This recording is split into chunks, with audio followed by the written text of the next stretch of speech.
Assalamualaikum warahmatullahi wabarakatuh.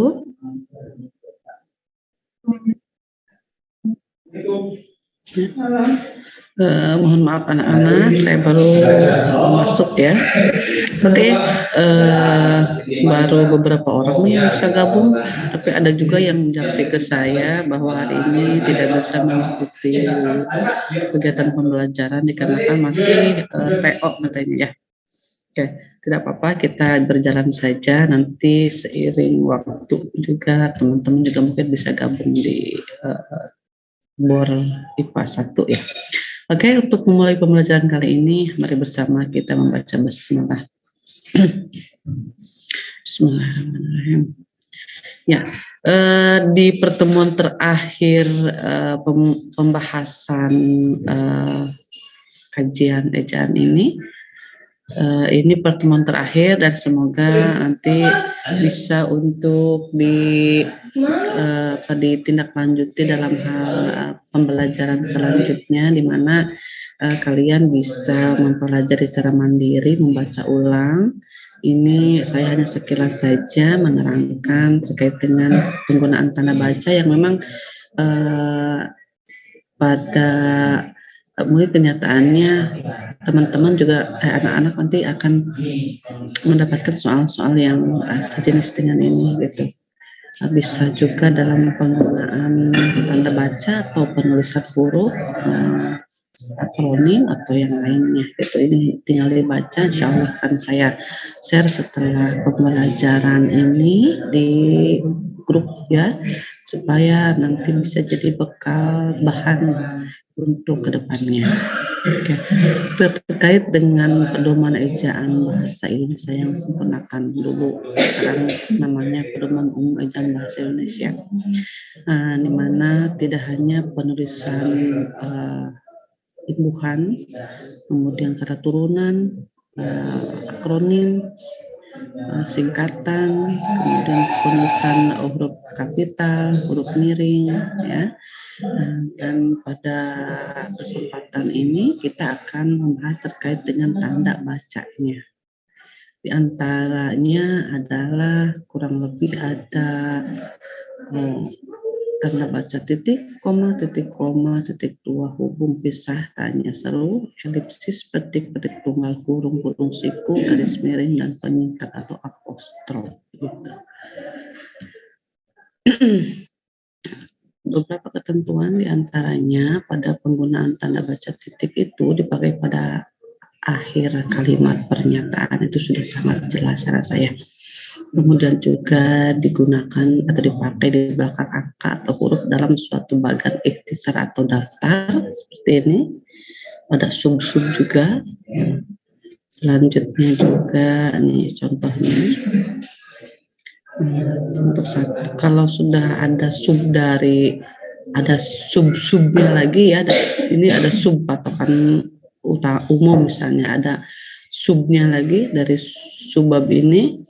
Ini tidak menggunakan tanda baca titik, tanda baca titik di sini tidak digunakan.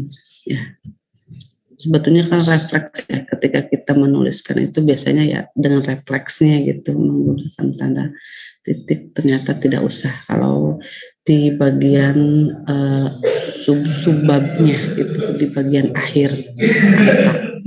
Kemudian juga saya rasa sudah paham semuanya. Di sini tidak dipakai untuk angka yang pakai kurung, ya. Dalam sebuah perincian itu tidak digunakan. Begitu juga dengan tidak dipakai juga pada akhir penomoran digital yang lebih dari satu angka seperti pada contoh ini. Ini sekilas saja saya mengingatkan saja.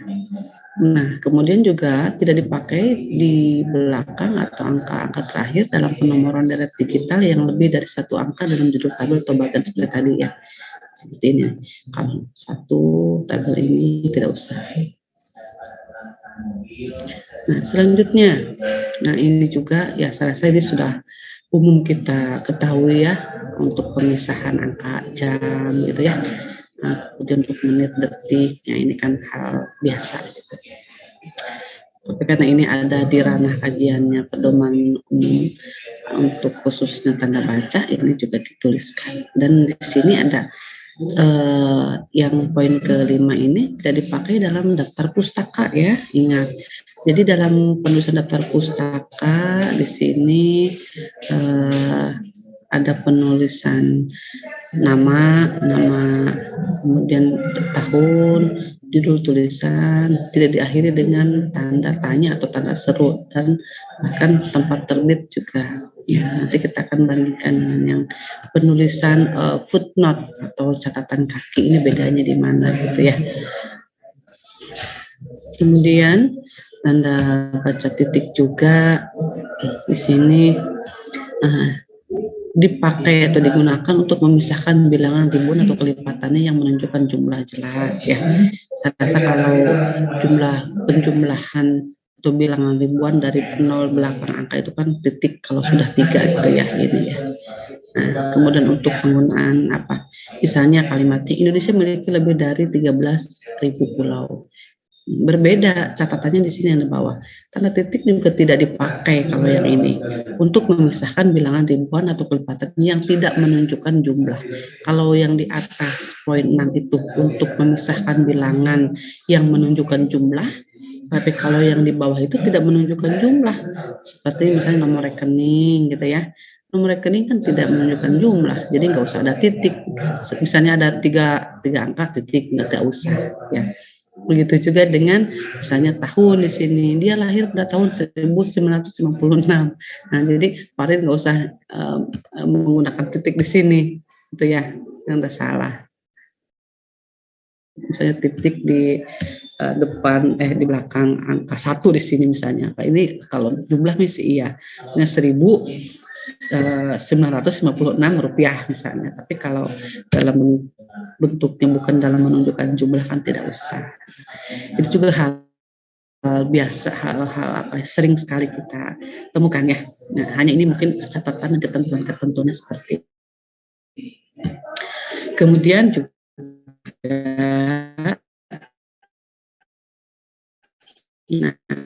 tanda titik T tidak dipakai misalnya acara kunjungan Menteri Pendidikan dan Kebudayaan. Nah, kemudian misalnya di sini ada bentuk dan kedaulatan bab 1 Undang-Undang 1945, itu tidak. Tapi 5 sikap bahasa generasi muda berdasarkan pendidikan, tidak pakai titik. Yang untuk penggunaan untuk penulisan atau akhir judul yang merupakan kepala karangan atau bagian atau ilustrasi tabel juga tidak titik. Dan di sini titik juga tidak dipakai di belakang alamat penerima dan penerima surat serta tanggal surat juga pernah kita pelajari ya. Jadi dalam penomoran dan alamat surat kan tidak ada titik di sini, misalnya Direktur Taman Ismail Marzuki Jalan Cikini Raya bla bla bla Menteng titik Jakarta, tidak ada titik di sini ya.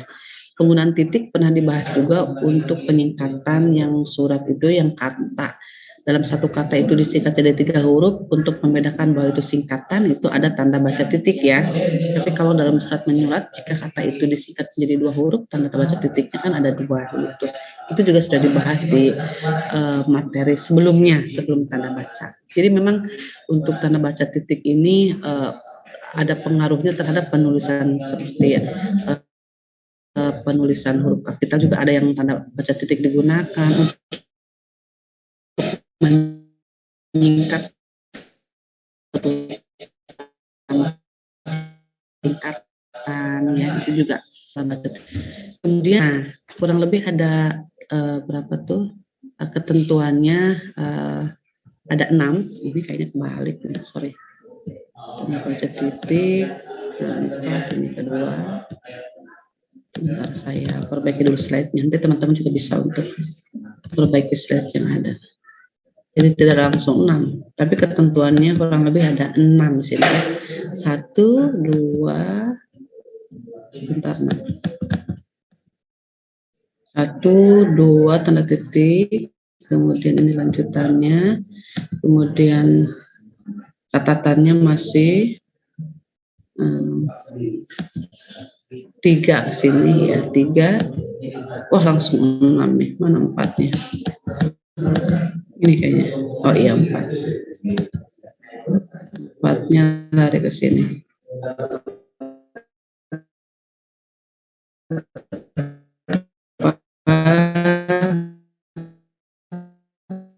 Lima baru 6. Sebentar, biar berurutan dan gak pusing. Oke. Untuk catatan 1-2 tadi ya. Selanjutnya ternyata kurang lebih ada 6 ketentuan dalam menentukan fungsi dari tanda baca titik itu sendiri. Kemudian yang selanjutnya ada tanda koma. Nah, tanda baca koma dipakai di antara unsur-unsur dalam suatu pemerian atau perincian dalam pembilangan. Contoh, misalnya telepon seluler, komputer, atau internet bukan barang asing lagi. Nah, ini adalah contoh bagian-bagian atau unsur-unsur dalam suatu pemerian atau perincian. Yang kedua, tanda koma dipakai sebelum kata penghubung seperti tetapi, melainkan, sedangkan dalam kalimat majemuk setara ya. Bukan yang bertingkat. Kalau yang bertingkat kan ditandai kan langsung bisa dengan konjungsi. Tapi ada juga yang pakai tanda baca, tapi tanda baca nanti berbeda. Seperti itu nanti ada titik koma. Kalau ini yang koma. Untuk yang koma, ternyata dalam sebuah kalimat majemuk setara ini bisa menggunakan tanda baca koma. Contoh, saya ingin membeli kamera, koma, tetapi uang saya belum cukup. Nah, sebelum kata konjungsi tetapi itu pakai koma. Begitu juga dengan kalimat berikutnya. Ini bukan milik saya, koma, melainkan milik ayah saya. Dia membaca cerita pendek, sedangkan adik melukis panorama, misalnya itu. Jadi tanda baca koma itu ada dalam kalimat setara, ya, dan sebelum konjungsi atau kata hubung. Kemudian tanda koma juga fungsi yang ketiga untuk memisahkan anak kalimat yang mendahului induk kalimat. Nah, seperti contoh nih, dalam kalimat yang utuh atau kalimat langsung biasanya begini. Saya akan datang kalau diundang. Nah, tetapi redaksi kalimatnya dibalik. Ternyata anak kalimat itu didahulukan gitu. Kalau nih seperti ini, kalau diundang, koma, saya akan datang. Nah, itu ternyata kalimat ini itu diawali oleh anak dan induk. Ini anak dulu baru induk. Intinya kan sebetulnya saya akan datang nanti kalimatnya. Ya, kemudian induk kalimatnya. Ini saya akan datang, tetapi di sini ada anak kalimat kalau diundang. Jika penyampaian kalimatnya itu artinya tanda koma ini dipakai kan jika induk kalimat mendahului anak kalimat, itu kan baru ya. Jadi berbeda redaksi. Kalau ini koma dipakai untuk memisahkan anak kalimat yang mana dan induk kalimat yang mana, berarti kalau diundang itu sebagai anak kalimat dari induknya saya akan datang. Dan tanda baca koma di sini harus digunakan. Kalau yang di bawah berarti kan tanda koma kan tidak digunakan jika induk kalimatnya yang mendahului kalimat itu. Nah, kemudian juga ada di sini kita baca redaksi yang induknya di awal dulu. Dia mempunyai banyak teman karena baik hati. Tapi di sini biasanya kan ada konjungsi di awal. Itu berarti anak kalimatnya. Intinya dalam kalimat tadi itu adalah dia mempunyai banyak teman. Udah gitu. Kalaupun misalnya Bu kalimatnya itu saja boleh ya boleh. Tapi biasanya ada anak kalimatnya, ada seperti sebab akibat ya. Kenapa sih dia punya banyak teman ya?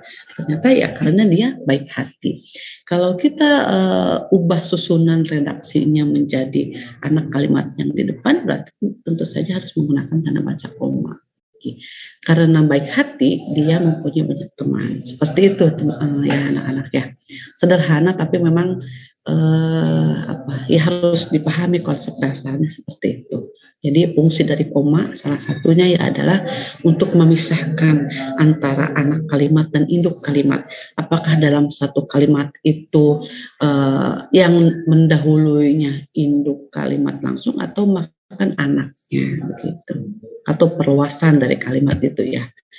Selanjutnya Tanda koma juga dipakai di belakang kata atau ungkapan penghubung antar kalimat. Seperti oleh karena itu, untuk konklusi biasanya jadi dengan demikian gitu. Misal di sini, mahasiswa itu rajin dan pandai. Oleh karena itu, koma, dia memperoleh beasiswa belajar di luar negeri misalnya. Ya, saya rasa untuk tanda baca koma ada yang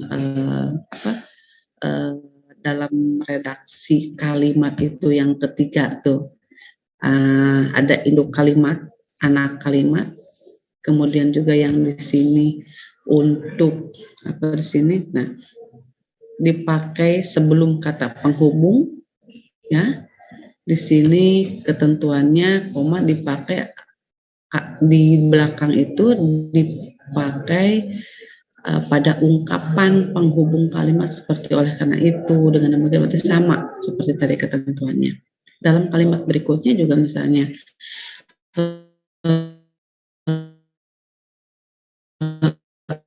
anak itu memang rajin membaca sejak kecil. Kalau ikan ada dua kalimat ya yang dipakai itu untuk penghubung antar kalimat.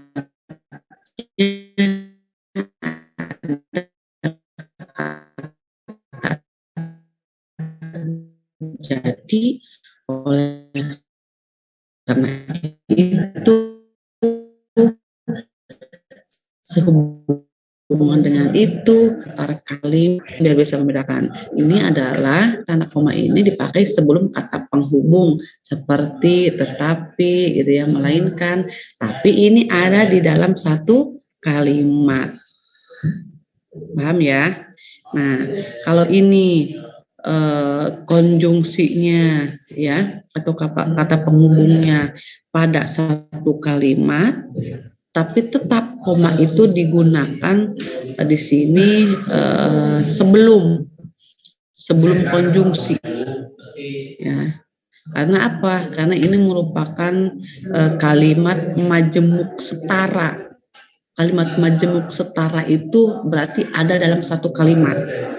Paham? Kalimat majemuk setara itu ada dalam satu kalimat. Nah, yang menandai di dalam satu kalimat itu pasti ada konjungsi atau kata hubung. Sebelum kata hubung menggunakan tanda baca koma. Berbeda lagi dengan ketentuan yang di slide berikutnya tadi. Nah, untuk yang ini, nah kalau ini kan ada di dua kalimat sayang. Ya, jadi mahasiswa itu rajin dan pandai. Itu kan satu kalimat sebetulnya. Tapi dia ada di belakangnya itu ada bentuk ungkapan atau konjungsi sebenarnya sama ya, tapi menghubungkan antar kalimat. Kalau yang tadi satu kalimat, dalam satu kalimat itu harus memiliki yang namanya kalimat majemuk setara, satu kalimat itu ya. Tapi kalau di sini untuk menghubungkan antar kalimat. Jadi minimal di sini ada dua kalimat. Ditandai dengan ini. Kalimat yang pertama misalnya, mahasiswa itu rajin dan pandai. Titik. Oleh karena itu, koma. Memperoleh beasiswa belajar di luar negeri. Nah, yang berikutnya, contoh berikutnya misalnya, anak itu memang rajin membaca sejak kecil. Jadi, wajar kalau dia menjadi bintang pelajar. Ingat ya. Jadi ketentuan yang nomor 2 itu dia itu kalimat majemuk setara, berarti dalam satu kalimat ya. Jadi komanya itu sebelum konjungsi. Nah, tapi kalau koma yang ini konjungsinya antar kalimat, minimal ada dua kalimat. Nah, dan komanya setelah konjungsi. Nah, kemudian ketentuan pada tanda baca koma berikutnya adalah ternyata dipakai sebelum dan atau sesudah kata seru. Ini sebetulnya juga kalimat oh, koma. Oh begitu, oh koma, bukan oh gitu. Oh ini polos yang tidak ada tanda bacanya. Atau wah bukan main gitu. Hati-hati ya, jalannya licin. Nah, kapan selesai kuliahmu? Nah, kapan selesai kuliahmu? Gitu ya. Ternyata juga digunakan tanda baca koma ini. Nah, di sini ada ketentuannya. Oh, ya, wah, aduh. Nah, ini sebenarnya kalimat bukan, Bu. Ini adalah juga kalimat, tapi kalimat yang tak berklausa. Oh, kalimat. Karena apa? Dia ternyata ketika dituliskan juga menggunakan tanda baca. Karena salah satu ciri dari kalimat adalah pertama, selain memiliki subjek, predikat, objek, kemudian yang berikutnya cirinya adalah ketika dilafalkan dia memiliki intonasi, dan ketika dituliskan dia menggunakan tanda baca. Itu ciri kalimat. Dan ini oh, ya, wah, aduh itu juga kalimat, ya. Tapi kalimat tak berklausa. Kalau kalimat berklausa apa, Bu? Kalimat berklausa itu kalimat yang memiliki kedudukan sebagaimana fungsinya. Contoh, saya sedang makan. Itu kalimat berklausa. Itu berapa klausa? Satu klausa. Nah, kenapa sih klausa itu? Kenapa kalimat itu memiliki kedudukan sebagai klausa? Pertama, saya sebagai subjek kedudukannya. Sedang itu dalam klausa, dalam kalimat saya sedang makan itu sedang sebagai kedudukannya sebagai predikat, dan makan sebagai apa? Saya sedang makan. Makan itu sebagai apa posisi kedudukannya? Sebagai apa?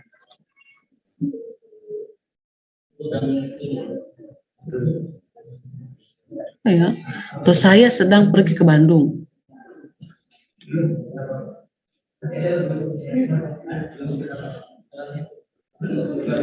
Subjek, predikat, objek.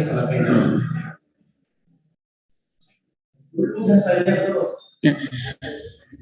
Jadi ada yang namanya kalimat berklausa, ada kalimat yang tak berklausa.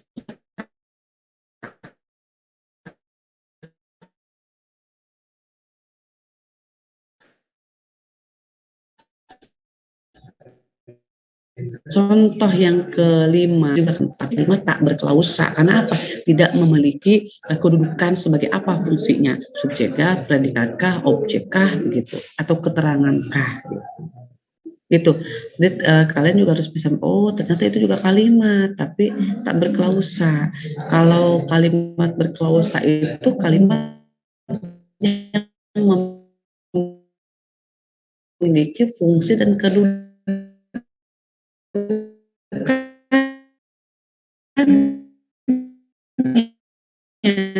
kedudukannya sesuai masing-masing arti lain. Dia ini kalimat, tapi tak berklausa. Selanjutnya, nah di sini tanda koma juga digunakan untuk memisahkan petikan langsung dari bagian lain dalam kalimat. Contoh di sini, kata nenek saya, nih ada petikan langsung. Kita harus berbagi dalam hidup ini, koma, kata nenek saya. Nah, di sini ada catatan yang tanda koma tidak dipakai untuk memisahkan petikan langsung yang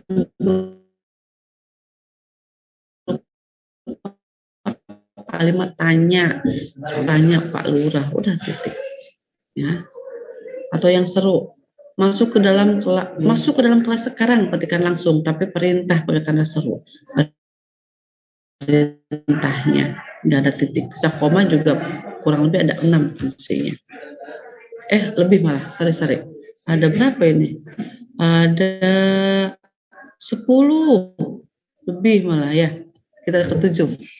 Tanda koma dipakai di antara nama dan alamat, bagian-bagian alamat, tempat dan tanggal, serta nama tempat dan wilayah atau negeri yang ditulis penuntut.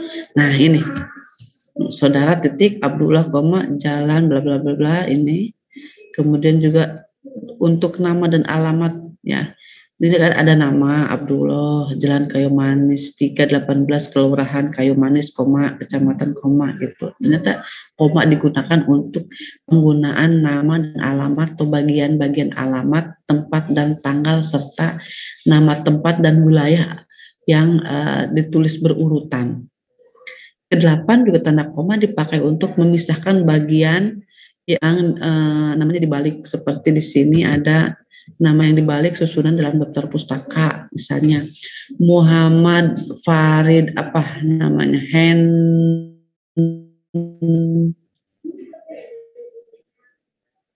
Muhammad Farid apa ini, Hendoko, Hendrian.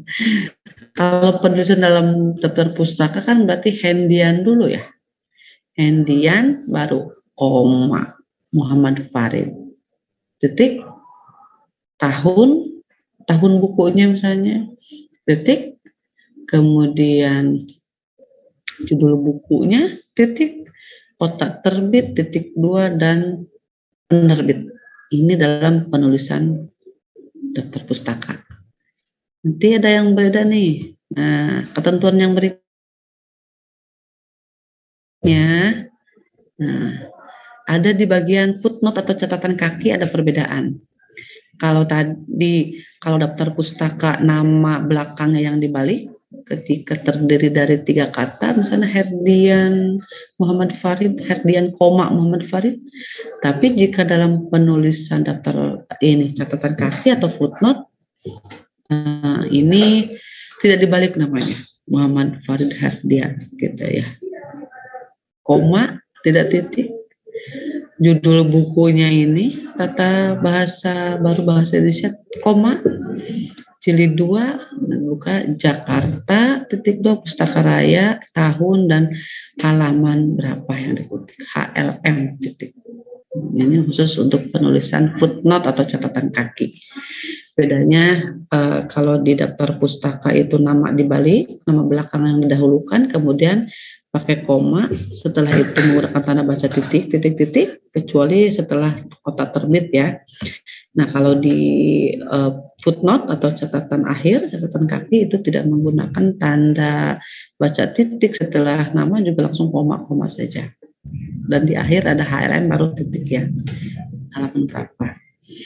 Termasuk juga tanda koma dipakai di antara nama orang dan singkatan gelar akademis yang mengikuti untuk membedakan dari singkatan nama diri, keluarga, atau magang. Contoh di sini. Nah, nama orang. B, titik, Ratulangi, koma, SE. Nyonya Khadijah, koma, MA. Bang Irawan, koma, M, titik, hum. Jadi koma itu dipakai di antara nama orang dan gelar singkatan akademis, gitu. Selanjutnya, masih koma. Tanda koma dipakai sebelum angka desimal atau di antara rupiah dan sen yang dinyatakan dengan angka. Nah, ini sebetulnya sepele ya, tapi kadang kalau ada di soal itu suka terkecoh nih. Contoh misalnya penulisan rupiah Rp ya. RP karena disingkat jadi titik, awas itu salah ya. Di soal-soal UTBK itu biasanya juga muncul penggunaan huruf tanda baca di sini seperti untuk penggunaan angka desimal ya di sini nih, atau di antara rupiah dan sen yang dinyatakan dengan angka. Nah, ini. Nah, misalnya 750 rupiah. Rupiahnya ini di sini tidak pakai titik ya. Kemudian untuk koma dipakai ketika ada penulisannya dengan angka. Nah, di sini ketentuan yang 12 misalnya nih. Jadi tanda koma dipakai untuk mengapit keterangan tambahan atau keterangan aposisi pilihan di sini. Di daerah kami, koma, misalnya, koma, masih banyak bahan tambang yang belum diolah. Di sini mengapit tambahan atau keterangan oposisi. Termasuk di sini semua siswa, koma, baik laki-laki maupun perempuan, koma, harus mengikuti latihan paduan suara. Jadi si koma itu digunakan untuk mengapit keterangan tambahan atau keterangan aposisi. Sebetulnya di kalimat pertama ketika tidak menggunakan kata misalnya sih tidak apa-apa ya, tidak menghilangkan maksud dari kalimat. Misalnya di daerah kami masih banyak bahan tambang yang belum diolah, ya sudah gitu. Tapi karena memang di sini muncul keterangan tambahan sehingga ada kata misalnya, sehingga menggunakan tanda baca koma di sini. Di daerah kami misalnya masih banyak gitu, maka ada koma. Ya. Selanjutnya Wow, 13. Tanda koma dapat dipakai di belakang keterangan yang terdapat pada awal kalimat yang menghindari salah baca, salah pengertian. Coba kita bandingkan nih kalimat yang pertama.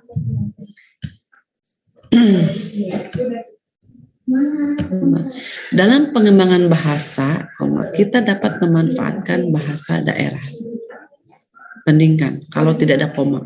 Dalam pengembangan bahasa kita, dalam pengembangan bahasa kita dapat memanfaatkan bahasa daerah. Ini kan kita mau menggal di mana coba?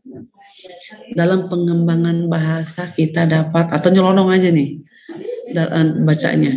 Dalam pengembangan bahasa kita dapat memanfaatkan bahasa daerah. Ya, nyelonong aja. Kalau kita buat jeda, tapi tanpa pakai koma, juga akan keliru memanggalnya misalnya. Dalam pengembangan bahasa kita, nah bahasa kita berarti bahasa siapa gitu ya. Nah, bahasa ibu kah, bahasa siapa gitu. Tapi kalau misalnya menggunakan tanda baca dari sebelum kata kita, ya itu tidak akan menimbulkan atau menghindari kesalahan gitu dalam menafsirkan pengertiannya. Misalnya dalam pengembangan bahasa kita dapat memanfaatkan bahasa daerah. Jadi silakan teman-teman nanti baca dirasa-rasa kira-kira pas yang mana gitu, intonasi dan secara pemahaman secara ketika salah atau tidak dalam pengertian membacanya gitu. Itu ternyata koma sangat berpengaruh sekali ya, sangat berpengaruh terhadap pemahaman dan pengertian kita. Wow, ternyata koma fungsinya lumayan banyak ya, 13 loh. Ya, silakan nanti dibaca lagi. Kemudian tanda titik koma. Nah, di sini titik koma dapat dipakai sebagai pengganti kata penghubung. Nah, ini yang untuk mengganti kata penghubung itu ternyata bisa digunakan dengan menggunakan tanda baca titik koma. Misalnya, hari sudah malam. Nah, ini untuk pada kalimat apa, Bu? Untuk memisahkan pada kalimat setara yang satu dari kalimat setara yang lain di dalam kalimat majemuk. Kalau tadi kalimat setaranya menggunakan konjungsi, ya dalam satu kalimat itu ada kalimat majemuk setara pakai konjungsi, komanya sebelum konjungsi. Tapi di sini kalimat majemuknya itu memang setara tapi lebih dari 2 ya. Contoh, hari sudah malam, titik koma. Anak-anak masih membaca buku, itu masih satu kalimat. Kalau tadi di sini ada konjungsi, misalnya apa? Sedangkan, hari sudah malam, koma. Sedangkan, itu yang koma, ya. Tapi kalau titik koma itu untuk mengganti konjungsi. Paham sampai sini? Ya. Kemudian yang titik koma dipakai pada akhir perincian yang berupa, nah ini dulu pernah mungkin ditanyakan ya di awal-awal pembelajaran tentang pembuatan teks menulis surat lamaran kerja. Nah di sini pemberian itu tanda baca itu dipakai apa sih, titik koma ternyata yang dipakai pada akhir pemberian berupa klausa. Kan bukan kalimat, misalnya syarat penerimaan pegawai di lembaga ini adalah gitu ya. Kayak kita di bagian poin berikutnya adapun gitu ya, berkas yang akan dilampirkan itu ya dalam surat lamaran kerja itu satu misalnya. Nih, satunya kalau dikurung nggak boleh pakai titik. Satu lembar fotokopi ijazah, titik koma. Yang kedua, satu lembar fotokopi KTP, titik koma. Ternyata titik koma digunakan dalam fungsinya dalam perincian.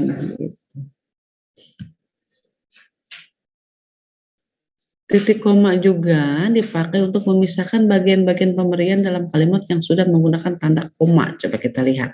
Ternyata dalam sebuah kalimat ini ada koma, ada titik koma. Ternyata di sini digunakan nanti berkelompok.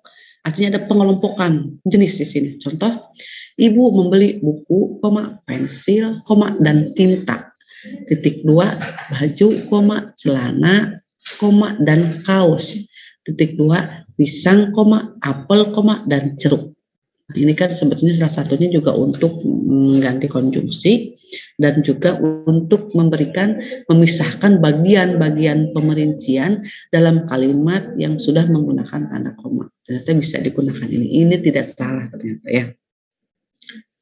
Kemudian yang contoh berikutnya misalnya yang A, pemilihan ketua, sekretaris, dan bendahara, titik koma. Ada lagi nih yang B, jadi agenda rapat itu apa saja? Yang A ini, yang B penyuluhan anggaran dasar, anggaran rumah tangga, dan program kerja, titik 2, dan yang terakhir ini.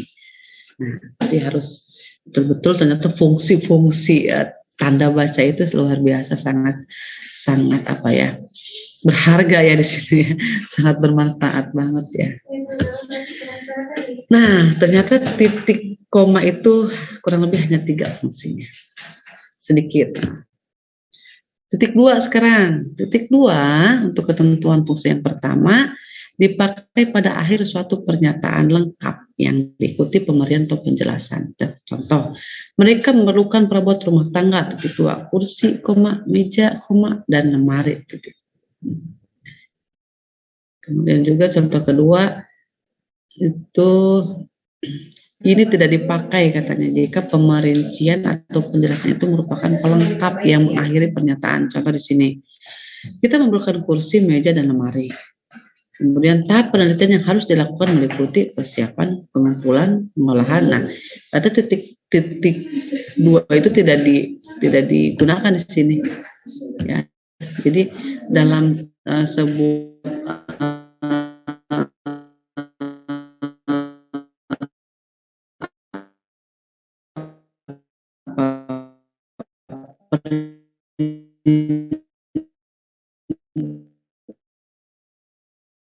penelitian atau penjelasan itu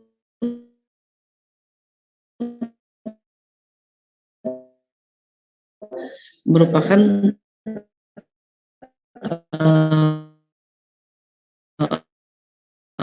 pelengkap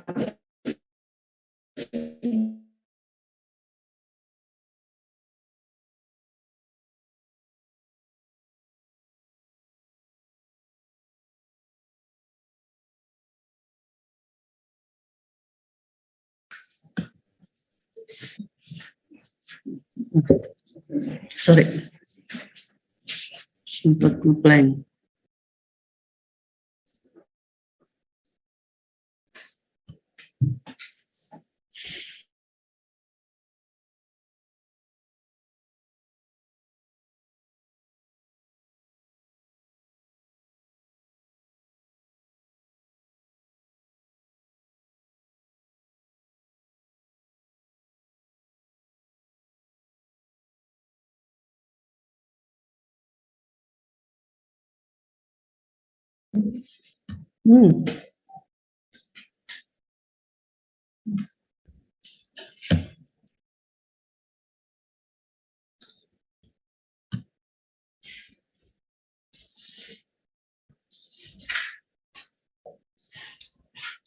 Walah.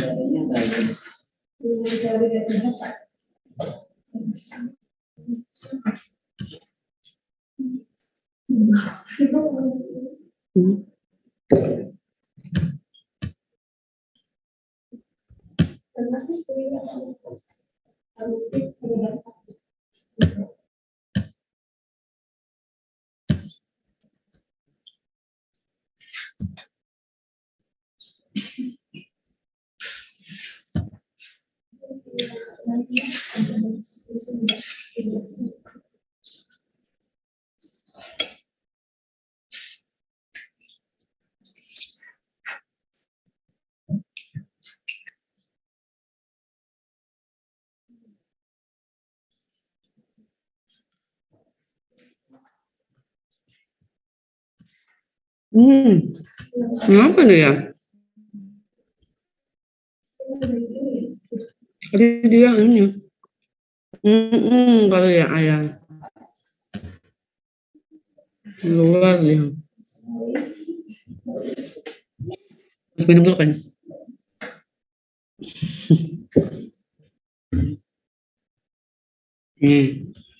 Kalau yang ini kan udah biasa ya.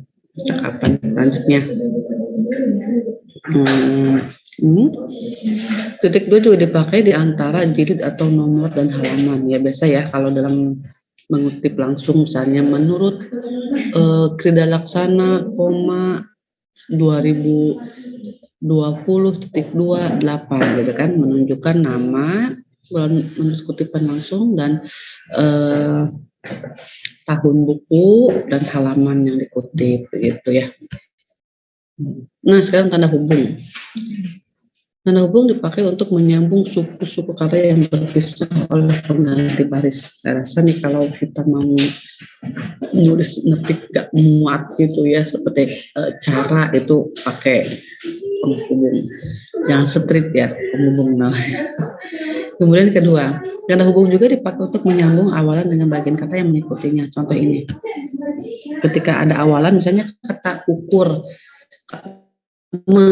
kata dasarnya ukur. Ketika mengalami imbuhan ada meng, ya, ada nyambung awalan, mengukur itu yang imbuhannya, kalau bisa yang dipenggal gitu ya, meng baru tanda hubung ukur. Jangan tanda hubung ng ukur, jangan. Jadi ternyata ketika memenggal untuk menentukan tanda hubung juga itu ada aturannya.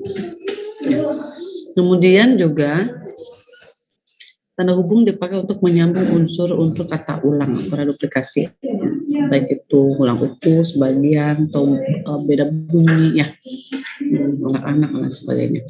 Kemudian juga tanda hubung dipakai untuk menyambungkan tanggal, bulan, tahun, dan yang menyatakan dengan angka. Ini sudah biasa. Dan termasuk ini yang kata untuk yang penggalan kata, yang pertemuan-pertemuan sebelumnya pernah juga dijelaskan tentang bagaimana cara untuk memenggal kata, penggalan kata. Dalam kata itu ketika dipenggal itu kan harus menggunakan tanda hubung. Misalnya ketika satu kata mau dipenggal itu berapa huruf atau berapa suku kata, itu juga kan ada ketentuannya.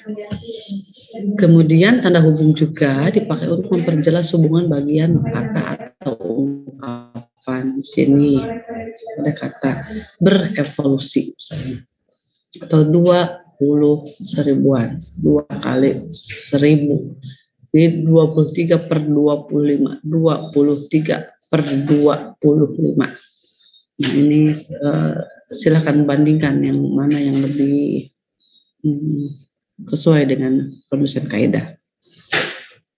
Kemudian juga tanda hubung di sini pernah juga dijelaskan di penggunaan apa tuh huruf kapital tidak salah ya, atau penggunaan kata ganti.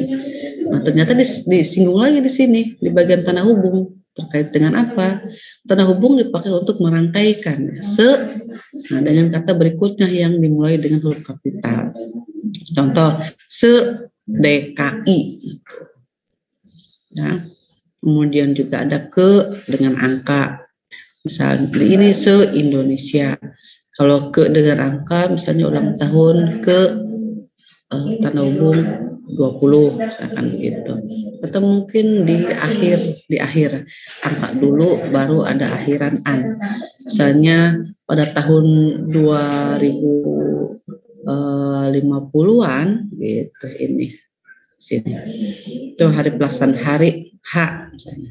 Sinar X ber-KTP di SK-kan atau ciptaannya. Di sini ada kata ganti ku, mu, dannya dengan singkatan yang berhuruf kapital.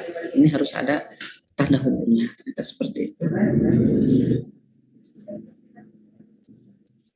Selanjutnya, tanda hubung tidak dipakai ternyata di antara huruf dan angka jika kata tersebut melambangkan jumlah huruf. Misalnya di sini kan ada satu singkatan itu yang di dalamnya ada angkanya. Nah itu tidak menggunakan tanda hubung seperti tadi, misalnya ulang tahun ke-2 atau mungkin ada angka dulu baru an, ya itu harus pakai tanda hubung. Tapi kalau di sini misalnya BNP 2 TK atau misalnya bersekolah alat P 3K kan tidak P hubung 3K tidak, ya. Tapi langsung saja, artinya tanda hubung tidak dipakai di sini, ya. Itu LP3I atau P3K di sini tidak digunakan tanda hubung tadi, pengecualian. Nah, di sini ternyata tanda hubung juga dipakai untuk merangkai unsur bahasa Indonesia dengan unsur bahasa daerah atau bahasa asing. Contoh, di sowani bahasa Jawa ya, atau didatangi. Ternyata seperti itu penulisannya anak-anak. Atau di backup, atau berpariban bahasa Batak, atau bersaudara sepupu. Ya, sebetulnya saya juga harus mengingat lagi ya. Karena saking banyak sih nggak bisa dihafal sebenarnya karena praktik ya harusnya ya. Nah, kalau tadi tanda hubung, sekarang yang agak panjang dikit nih namanya tanda pisah. Tanda pisah dapat dipakai untuk membatasi penyisipan atau kata atau kalimat, penyisipan kata atau kalimat yang memberi penjelasan di luar bangun kalimat. Oh, ternyata. Tapi dalam tulisan kita juga jangan terlalu banyak tanda pisah ya. Nanti malah si pembaca bingung. Ini maksudnya kemana nih, apa nih gitu. Artinya kan untuk membatasi penyisipan ini kan sifatnya yang memang masih berterima gitu dengan apa maksud dari kalimat sebetulnya ya. Contoh di sini kan ada kemerdekaan bangsa itu, saya yakin akan tercapai diperjuangkan oleh bangsa itu sendiri, diperjuangkan oleh bangsa itu sendiri. Jadi ada beberapa pelepasan kalimat di situ atau kata atau frase. Kemudian yang berikutnya adalah ternyata pisah juga dapat dipakai untuk menegaskan adanya keterangan posisi. Contoh, Soekarno ini hubung Hatta, udah pisah, proklamator kemerdekaan. Nah, ini lebih kepada apa ya? Untuk menegaskan adanya keterangan posisi atau keterangan yang lain. Termasuk 3, tanda pisah dipakai di antara 2 bilangan tanggal, tempat yang berarti sampai dengan atau sampai ke. Ini lebih menunjukkan ke jarak ya. Tahun 2010 sampai dengan 2013 ya. Atau jarak tempat Jakarta Bandung misalnya. Ini 10 sampai dengan 5 sampai dengan 10 itu kan bisa menggunakan tanda pisah, berarti bukan tanda hubung, berbeda. Kalau tanda hubung itu tadi untuk menentukan misalnya ke angka, tapi untuk menunjukkan misalnya pada tanggal atau bulan dan tahun gitu. Saya tadi tanggal hari ini tanggal 14 tanda hubung, bulan 3 tanda hubung 2022. Itu kan bisa tanda hubung dipakai di situ. Beda dengan tanda pisah yang fungsinya di sini. Ini menunjukkan sampai dengan atau sampai ke berapa gitu. Nah, tanda tanya, saya rasa tanda tanya dipakai pada akhir kalimat tanya udah jelas ya. Tapi di sini ada yang unik loh teman-teman. Jadi tanda tanya itu dipakai dalam tanda kurung yang menyatakan bagian kalimat yang disangsikan atau masih diragukan atau yang kurang dapat dibuktikan kebenarannya. Ternyata tanda baca juga ada 2 fungsi loh. Lucu di sini. Biasanya kan tanda tanya hanya digunakan untuk kalimat tanya saja, tetapi ternyata di sini ada ketentuan yang kedua. Contoh redaksi kalimatnya begini. Monumen Nasional mulai dibangun pada tahun 1961. Pertanyaan. Tapi ada ragu di sini. Ada sanksi, dikurungin nih biar gak lepas. Gitu ya. Ternyata tanda tanya di dalam tanda kurung untuk menyatakan bagian kalimat yang disangsikan ternyata atau yang kurang dapat dibuktikan kebenarannya. Oh, itu ternyata koma itu ya. Di Indonesia terdapat 740 bahasa daerah. Nah, di sini. Ya, ternyata tanda tanya ada 2 fungsi. Sebagai kalimat tanya dan sebagai tanda kurung tanda tanya yang diberikan kurung untuk menyatakan bagian yang disangsikan. Benar nggak sih 1961 tuh misalnya Monumen Nasional gitu? Itu kan masih ragu ya. Kemudian seru sekarang, tanda seru untuk mengakhiri ungkapan atau pernyataan yang berupa perintah, menggambar kesungguhan, ketidakpercayaan gitu ya. Dan termasuk emosi yang kuat ternyata di sini. Ada nih contohnya, merdeka gitu. tanda seru. Ternyata tanda seru itu memiliki ketentuan untuk pemerintah, kemudian untuk pernyataan berupa seruan ya atau perintah menggambarkan kesungguhan ini ada. Masa dia bersikap seperti itu? Masa dia bersikap seperti itu?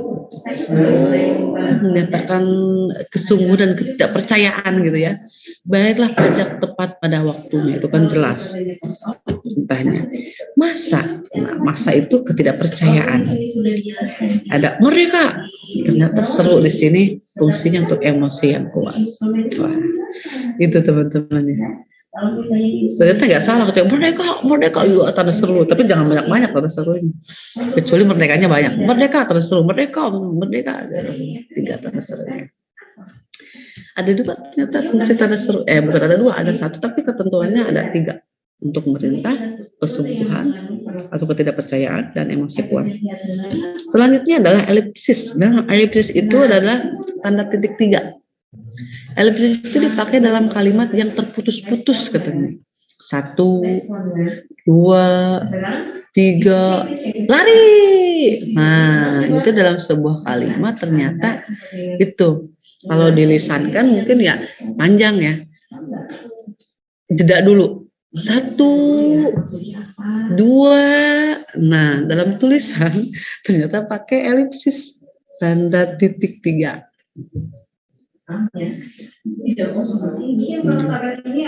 Kemudian kedua, tanda elipsis dipakai untuk menunjukkan bahwa dalam suatu kalimat atau kutipan ada bagian yang dihilangkan.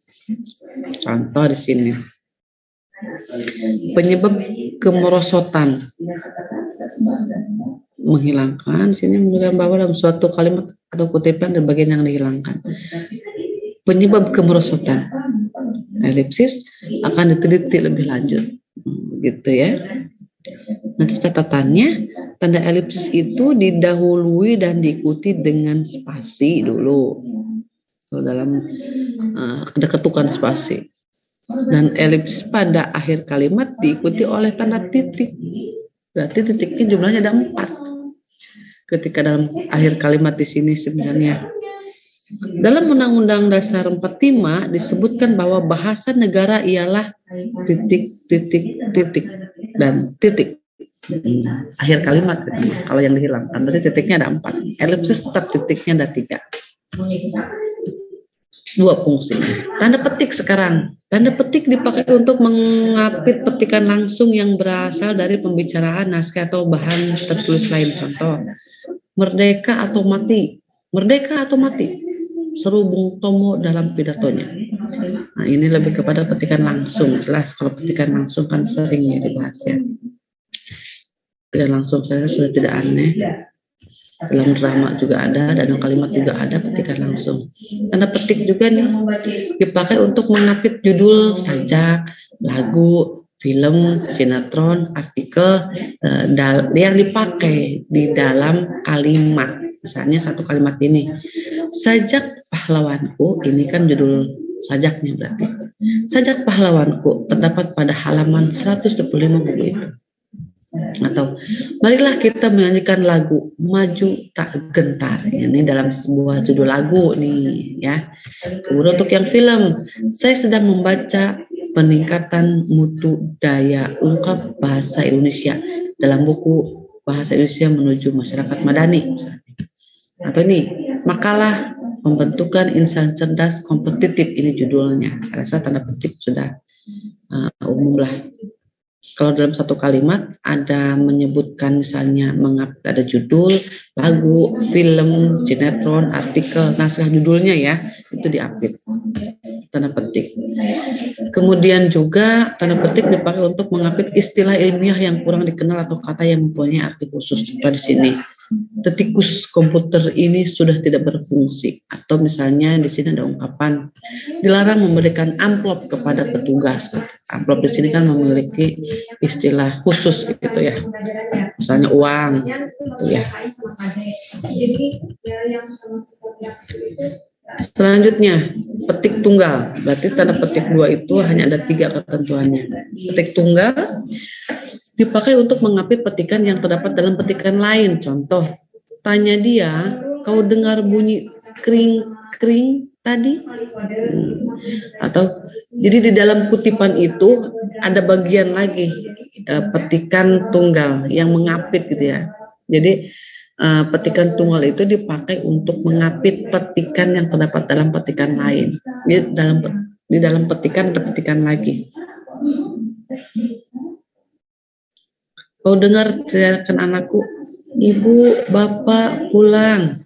Ibu, bapak pulang. Nah, dan rasa letihku lenyap. Nah, ini di dalam kalimat ada petikan lagi. Ada tunggal lagi, petikan tunggal dipakai untuk mengapit makna, terjemahan atau penjelasan kata atau ungkapan. Sini tergugat, yang digugat, retina, dinding mata sebelah dalam. Ini ternyata digunakan loh untuk mengapit makna atau terjemahan atau penjelasan. Ya. Ini jarang sih, memang beberapa di antara tanda baca itu memang ada yang tidak familiar mungkin ya dengan ini ya, tapi itulah ketentuannya. Sekarang tanda kurung yang begini bentuknya. Tanda kurung dipakai untuk mengapit tambahan keterangan atau penjelasan. Jelas, dia memperpanjang surat izin mengemudi, kurungin jadi SIM, akronim SIM. Kalau warga baru itu belum memiliki KTP, singkatan kartu tanda penduduk, gitu ya. Nah, jadi jelas, saya rasa jelas untuk mengapit tambahan keterangan atau penjelasan. Yang kedua, untuk mengapit keterangan atau penjelasan yang bukan bagian utama. Contoh, Sajak Tranggono yang berjudul Ubud, buka kurung, nama tempat yang terkenal di Bali. Ini bentuk penjelasan. Bentuknya ada yang seperti itu ya. Ada. Ini untuk menjelaskan kembali. Tanda kurung di sini masih juga berfungsi untuk dipakai untuk mengapit huruf atau kata yang keberadaannya di dalam teks dapat dimunculkan atau dihilangkan. Contoh di sini. Dia berangkat ke kantor selalu menaiki bus Transjakarta. Bisa muncul, bisa tidak sebenarnya ini. Yang 4, tanda kurung dipakai untuk mengapit angka atau huruf yang digunakan sebagai penanda pemerincian. Nah ini misalnya kurung-kurung yang tadi ada sub-bab gitu ya, atau faktor produksi menyangkut A, bahan baku, B, biaya produksi, atau mungkin pemberiannya ke bawah. Nah, dia harus melengkapi berkas lamarannya dengan melampirkan 1, akte kelahiran, 2, ini dikurungin.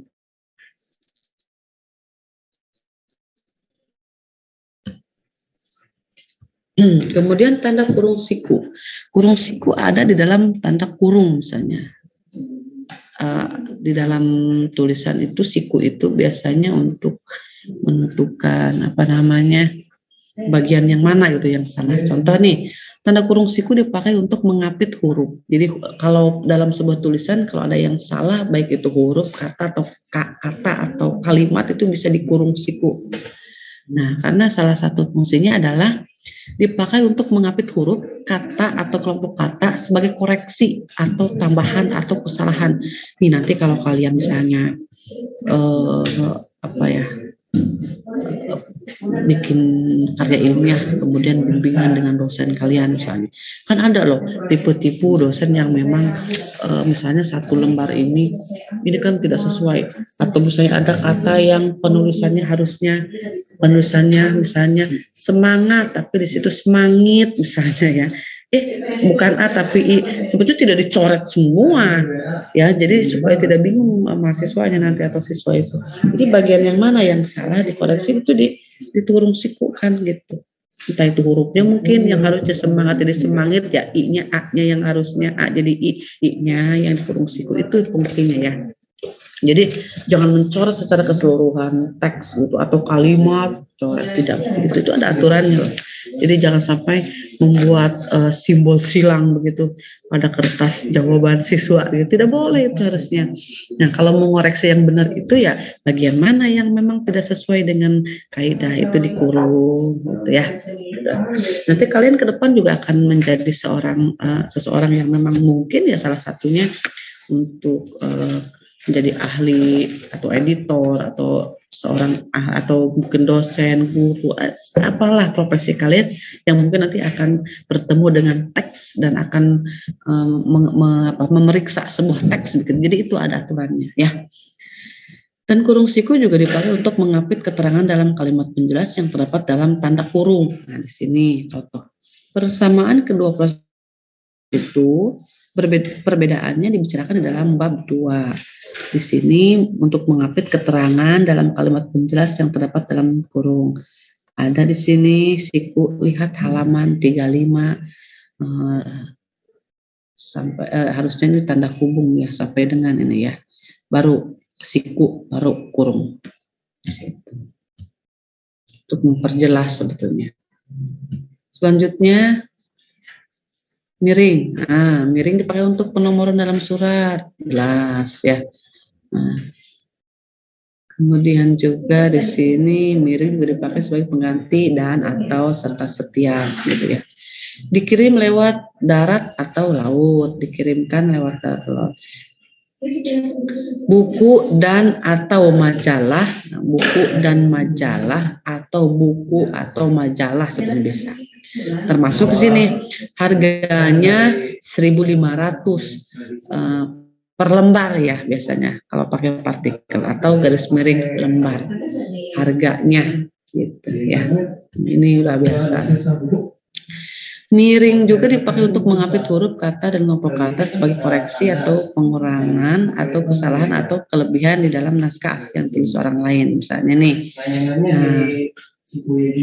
utangnya jadi hutangnya jadi haknya yang di miring. Misalnya di sini, buku pengantar linguistik karya Verhaar, linguistik G-nya ada 2, jadi yang diapit itu bisa miring di sini. Gitu. Kita ada 3 fungsinya untuk miring. Apostrof, nah untuk penyingkat, saya rasa sudah tahu ya semuanya ya. Dia akan kusurati, kan ini menghilangkan huruf di sini. Apostrof. Maksudnya akan. Mereka sudah datang, kan? Mereka sudah datang bukan gitu? Atau malam lah tiba. Malam telah tiba, ternyata boleh digunakan itu. Termasuk juga untuk penyingkatan tahun, misalnya 2022 apostrof 22 itu sudah jelas bahwa menunjukkan pada tahun 2022. Oke, selanjutnya ini saya sudah pernah saya jelaskan mengenai penulisan unsur serapan ya. Sini monggo tinggal dibaca saja. Jadi serapan itu ternyata ada yang dari bahasa Arab, ada mazhab, ada qadar, sahabat gitu ya, sahabat, gaib. Ini nih ternyata banyak juga nih yang dari bahasa serap dari bahasa Arab. Nah, ni'mat ain. Jadi beda fungsi dengan yang apostrof tadi ya. Di sini makan ain. Nikmat dalam bahasa Indonesia. Nah, ini bahasa CH. Kolera. Kromosom termasuk teknik. Ini serapan. Fardu.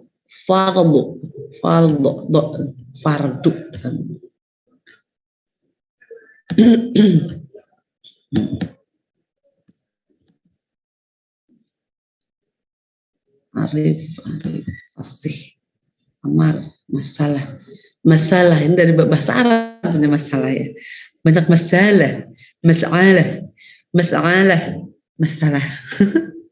Seru ternyata ya kalau kita kaji ya, kata itu dalam bahasa Indonesia juga banyak yang dari bahasa Arab ya, masuk bahasa daerah juga banyak di antaranya. Oh, ijazah juga dari bahasa Arab ternyata. Ain, izazah. Khazanah. Yang ada stripnya di atas itu ya. Cara bacanya begitu ya. Hmm. Akib. Hmm.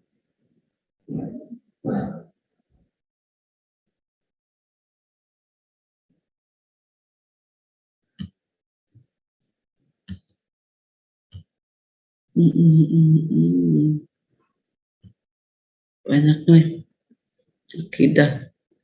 Tadi udah beberapa kata di antaranya. Amanah, amanah, amanah, amanat. Ain, amanah. Oke. Wow, luar biasa. Ini dia akhir dari semuanya, dari pembelajaran kita tentang pedoman umum ejaan bahasa Indonesia, di mana di dalamnya luar biasa. Ini beberapa sumber yang dijadikan satu slide gitu. Makanya tidak bisa sedikit, ini satu kesatuan, ini Puebi ya, menjadi 133 slide. Saya berikan kepada kalian dengan ya dengan catatan ya harus dibaca ya. Dan kalau nyari-nyari di buku sumber lain kan repot ya. Fungsi koma harus baca buku apa nih? Oh, berarti harus baca buku pedoman ejaan nih. Ribet. Ini beberapa sumber sudah menjadi satu. Insya Allah slide ini bermanfaat untuk kalian. Ini bekal dan bisa digunakan sampai akhir ya studi ya. Bahkan ketika kalian nanti menjadi seseorang yang berkecimpung di bidang entah itu pendidikan atau bahkan di luar pendidikan, yang namanya kita masih Indonesia itu masih menggunakan bahasa Indonesia sebagai bahasa pemersatu ya, bahasa nasional gitu. Ini masih tetap digunakan, bisa dipakai gitu ya. Selagi belum muncul lagi perubahan-perubahan baru terkait dengan ejaan. Saya rasa kalau untuk penggunaan tanda baca sih tidak akan ada perubahan secara dinamis ya dalam bahasa Indonesia itu, kecuali memang dalam kata ya, seperti menyesuaikan dengan situasi kondisi sekarang ya, ada istilah online, offline, daring, luring, itu kan penyesuaian saja dengan yaitu bahasa itu kan sifatnya dinamis. Artinya terus berkembang sampai ya manusia itu berhenti menggunakan bahasa. Dan kapan itu berhenti menggunakan bahasa? Tidak tahu gitu ya. Ya sampai orang itu meninggal misalnya ya. Intinya adalah bahasa Indonesia itu betul-betul bahasa yang memang selalu digunakan dalam keseharian kita, terutama pada bidang kajian formal gitu ya. Gitu. Itu mungkin yang bisa saya sampaikan, yuk sudah ya. Insya Allah ini bermanfaat, mudah-mudahan juga bisa kalian baca, dan inilah ilmu yang tak terbatas itu ya, inilah ilmu-ilmu yang memang semoga apa yang saya berikan hari ini masih kalian gunakan pada kesempatan-kesempatan yang akan datang. Artinya ilmu yang bermanfaat ini semoga mengalir gitu ya, sampai mana gitu, sampai ya kalian menggunakannya, atau mungkin kalian ketika ini diajarkan atau dimanfaatkan oleh kalian untuk kepentingan misalnya dunia pendidikan ataupun apapun itu kan ilmunya bermanfaat begitu dari sini. Terima kasih untuk hari ini. Mohon nanti karena waktunya sudah ini ya, sudah lewat ya, khawatir guru yang lain mau masuk. Untuk absensi mohon dijapri saja ya, bentar ya. Tapi saya langsung nanti kirim ke grup ya untuk kalian mempelajari lebih lanjut. Ada 11 orang yang hadir pada kesempatan siang hari ini. Terima kasih atas partisipasinya.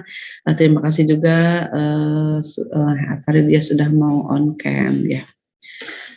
Yuk kita bersama membaca hamdalah. Alhamdulillah.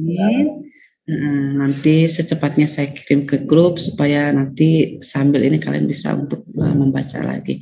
Terima kasih anak-anak untuk kesempatan siang ini. Hadanallahu wa iyyakum ila shiratal mustaqim.